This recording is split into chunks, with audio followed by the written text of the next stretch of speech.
Donc, comme je te disais, le thème qu'on a, nous, sur notre mémoire, c'est la gestion d'après-carrière des sportifs de haut niveau. Et on s'intéresse notamment à l'entourage du sportif sur ses choix de carrière et d'après-carrière.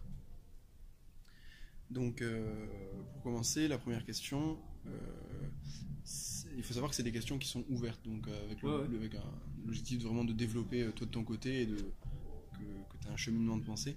Donc la première question c'est quel est l'impact de ta famille sur tes choix de carrière?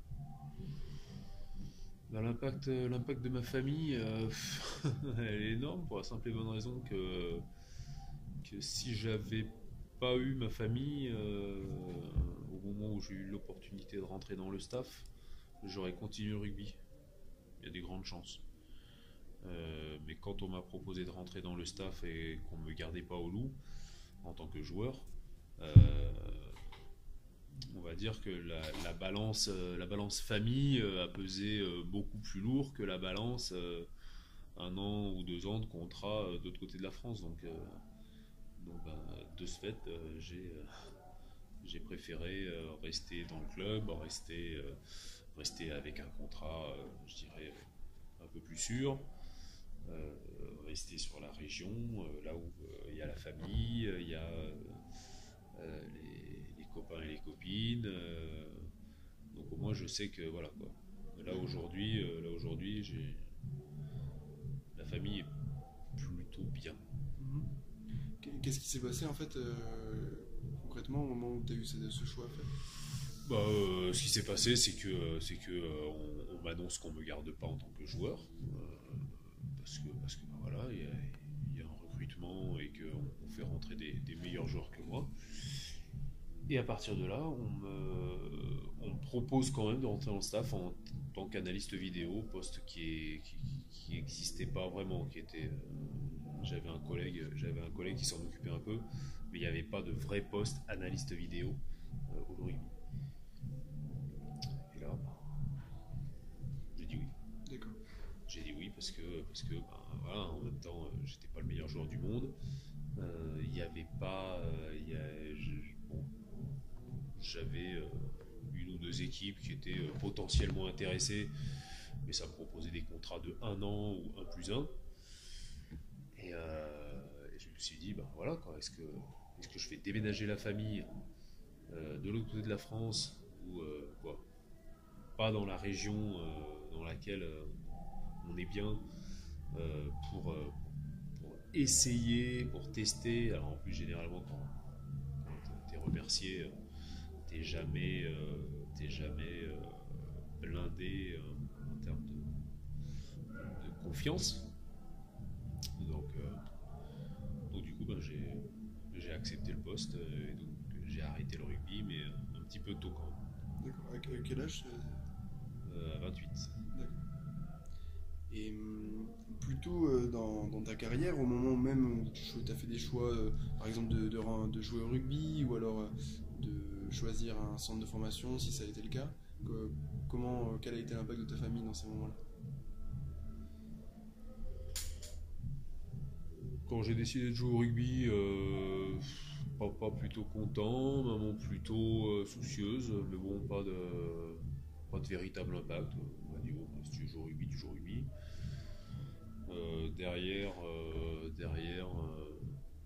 Bon, une famille pas super super supporter. De temps en temps, il y a le père qui venait voir un match. Non, non, ce qui a surtout influencé les choix de club, etc., ça a été les études. Parce que là, par contre, la famille, les études, il fallait pas déconner. Donc, du coup, ben, tout a été toujours en relation avec les études. Donc, moi, j'ai eu la chance de commencer à Villefranche-sur-Saône avec le sport-études. Parce que bon, on m'a proposé de rentrer parce que j'avais du physique et que, a priori, j'avais un potentiel entre guillemets intéressant, pour reprendre les termes. Et puis après, je voulais partir à Bourgoin parce que j'étais appelé là-bas, mais finalement je suis parti à Villeurbanne parce que Villeurbanne me permettait d'être beaucoup plus proche de Villefranche-sur-Saône où je faisais mes études. Puis puis quand j'ai eu mon bac, je me suis retrouvé sur Lyon, après l'UFRAPS. Donc du coup j'ai accepté, donc j'avais le choix entre Grenoble et Bourgoin, mais j'ai accepté Bourgoin parce que du coup pareil au niveau des études, ça me faisait pas changer de fac, c'était assez proche des études aussi. Euh, et donc après j'ai terminé mes études, j'ai terminé Bourgoin et je suis arrivé au Loup. Et le Loup, après tu connais la suite quoi. Ouais, d'accord. Euh, et si tu peux résumer un peu quel a été ton parcours scolaire, du coup, Mon parcours scolaire, c'est Villefranche-sur-Saône où j'ai le bac S. ok. Euh, Ensuite, c'est l'UFRAPS à Lyon, où je sors avec une licence éducation motricité. À côté de ça, après ça plutôt, j'ai passé mon diplôme de préparateur physique européen et j'ai passé le DE de rugby à 15 pour pouvoir entraîner. Et moi, j'ai pas passé le DES parce que j'ai jamais été en situation entre guillemets d'avoir à le passer, vu que pour le passer, il faut faire un rapport d'activité et que mon activité fait que je suis pas sur le terrain. Oui. Donc voilà quoi, en termes d'études, c'est à peu près tout. Et est-ce que ces études auraient été différentes si tu n'avais pas eu le rugby? Parce que là, finalement, tu t'es orienté vers le sport. Ouais.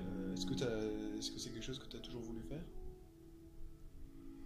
J'ai toujours été un peu autour du sport. Moi, alors j'ai attaqué le rugby, j'étais déjà à Villefranche-sur-Saône sur cette filière plutôt S.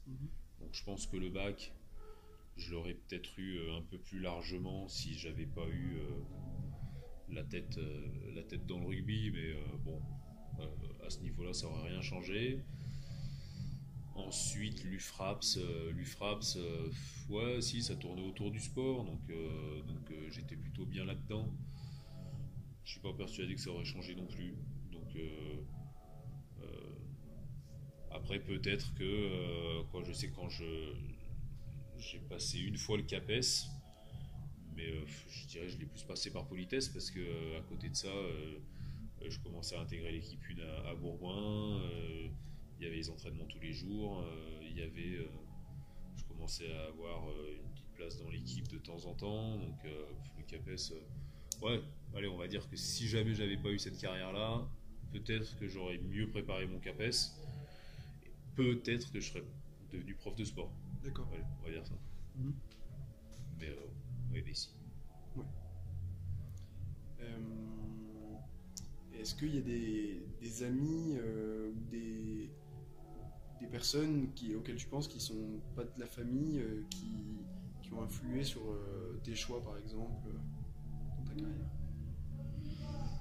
dans ta carrière? Dans ma carrière, il y a déjà celui qui m'a accepté au sport-études et quand j'ai été au sport-études qui m'a énormément aidé, c'était Pierre Monteil, c'était le responsable du sport-études à Villefranche-sur-Saône quand j'y étais. Donc là, très influencé, oui. Après, à Bourgoin, un mec qui m'a recruté, qui m'a entraîné quand j'étais jeune, c'est Laurent Mignot. C'est marrant parce que bientôt on va travailler l'un à côté de l'autre parce qu'il a été recruté par le Loup cette année. C'est un mec qui a beaucoup compté parce qu'il a su me mettre en confiance et je pense que c'est grâce à cette confiance que j'ai bien évolué à Bourgoin avant de me blesser. Ensuite, au niveau du Loup, on n'a jamais été forcément très très proches ou très amis, mais il y a celui qui m'a fait confiance quand je me suis blessé à Bourgoin et qui m'a fait venir au Loup, qui est Jean-Henri Tubert, qui est un des entraîneurs emblématiques du Loup. Et puis après, Raphaël Saint-André, qui a été entraîneur du Loup et qui est celui qui m'a proposé le poste d'analyse vidéo. Donc bon, c'est en même temps celui qui m'a fait arrêter ma carrière, quoi. Qui m'a pas conservé, mais au final qui m'a permis de poursuivre dans un truc que j'aime. Ouais, à chaque étape, on va dire, il y a eu une personne qui a, qui m'a permis de m'accrocher à la branche qu'on me tendait, quoi. Et puis ben là, écoute, avec Pierre Mignoni, ça se passe bien, de la stabilité, je dirais que c'est le premier qui, si jamais demain il devait partir de Lyon et qui me proposait de le suivre, de quitter la région, c'est peut-être le premier avec lequel je me dirais bon, ouais, peut-être que je tente le coup. Parce que voilà quoi, en termes de valeur, en termes de travail, etc. J'ai l'impression qu'on se retrouve assez. Donc voilà quoi. Après, bizarrement, c'est les gens qui ont beaucoup influé ma carrière.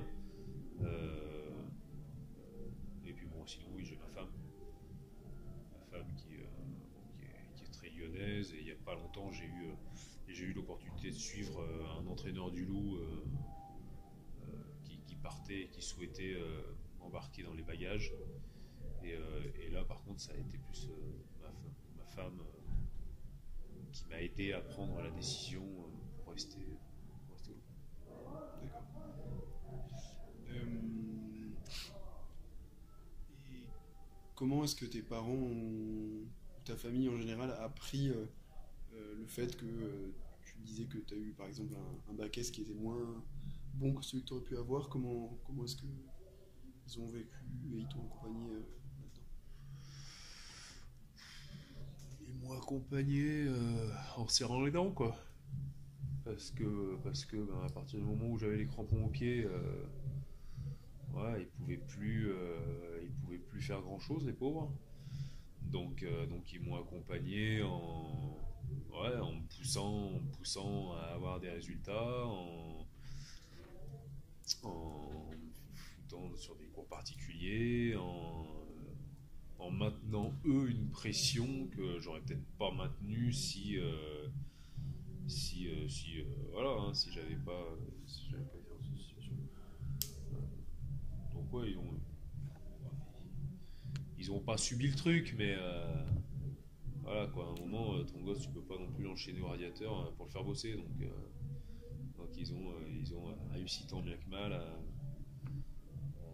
à me faire prendre conscience que le rugby ça pouvait s'arrêter tôt et que si j'avais rien, ça risquait d'être compliqué quoi. Et même aujourd'hui, moi je me considère comme un privilégié parce que voilà quoi. Alors oui, il y a eu énormément de travail et aujourd'hui encore il y en a énormément, donc c'est pas on m'a pas servi tout comme ça bien découpé dans une assiette, hein, mais bon, le fait est que ça se passe bien et que ouais, les parents ils sont pour beaucoup en termes de valeur de travail. Mhm. Et est-ce que s'il y avait des choses à changer sur ta carrière, quelles seraient-elles? Des choses à changer sur ma carrière. Des regrets par exemple. Mon plus gros regret. Ouais, ça a été. Je trouve aujourd'hui avec du recul que j'ai manqué de capacité, peut-être un peu de professionnalisme, de capacité à en faire plus. J'étais pas dans un staff, et notamment au niveau de la préparation physique, dans un staff aussi évolué que ce qu'il y a aujourd'hui. Je me rends compte qu'aujourd'hui, les mecs, même s'ils n'ont pas trop envie, quand même, ils sont poussés. Et moi, quelque part, j'ai toujours eu besoin d'être un peu accompagné. Bon, sans ce caractère, hein, c'est faire le truc vraiment tout seul et aller à fond tout seul et me fixer l'objectif tout seul et rien ne bouge. Difficile. Je le fais, mais pas aussi bien que d'autres. Et il y en a d'autres qui ont réussi à le faire. et notamment la préparation physique. J'ai toujours été correct, voire bon dans certains petits domaines, mais j'ai jamais réussi à me dire allez maintenant pendant 6 mois tu t'enfermes dans une salle de muscu, tu gonfles, tu prends 10 kilos et après on s'explique sur le terrain. Alors bon, les conditions faisaient que aussi je pouvais pas forcément le faire. L'équipe était annoncée en fin de semaine, donc tu savais pas trop pendant la semaine. Il fallait quand même que tu t'entraînes comme les autres, etc., etc. Donc tout n'était pas mis en œuvre pour ça, mais, mais j'aurais pu être meilleur là-dessus. D'accord. Et hors rugby, est-ce qu'il y a des regrets aussi Non, non, non, pas plus que ça. Au rugby, j'étais sur une bonne dynamique à Bourgoin, mais je me suis fait les croisés. Ça, je ne vois pas trop comment j'aurais pu l'éviter. Après, j'arrive au loup. Je pense que le fait qu'on m'ait proposé de rentrer dans le staff au final, c'est que quelque part, j'étais pas un sale mec et que j'ai quand même montré des valeurs de travail et de confiance. Donc non, non, pas de regret par rapport à ça. Pour l'instant, je m'en sors bien. Est-ce qu'il y a des conseils que tu aurais aimé avoir sur la gestion de ta carrière rugby et hors rugby? Des conseils, j'en ai eu. J'en ai eu.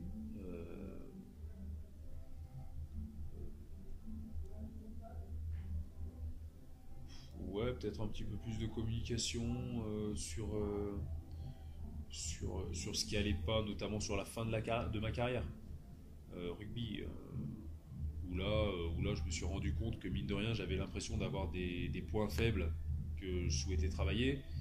Et après, une fois que j'ai eu terminé, j'en ai rediscuté avec les entraîneurs et c'était pas du tout ce qu'ils attendaient. Donc je me suis quand même focalisé sur un point qui n'était pas le bon. Donc ça c'est un peu emmerdant. Bon, c'est pas dit que j'aurais réussi si je m'étais focalisé sur le bon point, mais ça aurait été certainement différent. Après, de toute façon, j'ai appris tout ce que j'ai appris sur l'analyse vidéo, je l'ai appris sur le tas. Donc, tous mes apprentissages ne sont au final que des conseils, des recherches, donc non, naturellement, j'ai tendance à aller demander quand même pas mal de conseils. Et quelles étaient tes perspectives de carrière avant qu'on t'annonce qu'on pouvait te prendre comme analyse vidéo? Mes perspectives de carrière, j'en avais pas non plus énormément. Hein. J'avais resté joueur de rugby dans différents clubs, et puis après, sinon j'avais repartir sur du sport en tant qu'entraîneur, sur du rugby en tant qu'entraîneur, surtout des choses comme ça. Après, j'y ai pas. Alors c'est pas que j'y ai pas réfléchi, mais le truc est tellement tombé naturellement et rapidement que ouais, j'envisageais peut-être, vu que j'ai passé les diplômes en plus, ça tombait bien, mais j'envisageais peut-être d'entraîner, de rester vraiment dans le rugby. Après maintenant, si demain l'analyse vidéo venait à s'arrêter, dans ce cas-là, je sais pas, peut-être entraîneur, mais peut-être que je bifurquerais complètement dans un truc différent. Ça dépendrait comment ça s'arrête, si je suis vraiment à bout de souffle, si je veux encore entendre parler de rugby, c'est difficile à dire maintenant.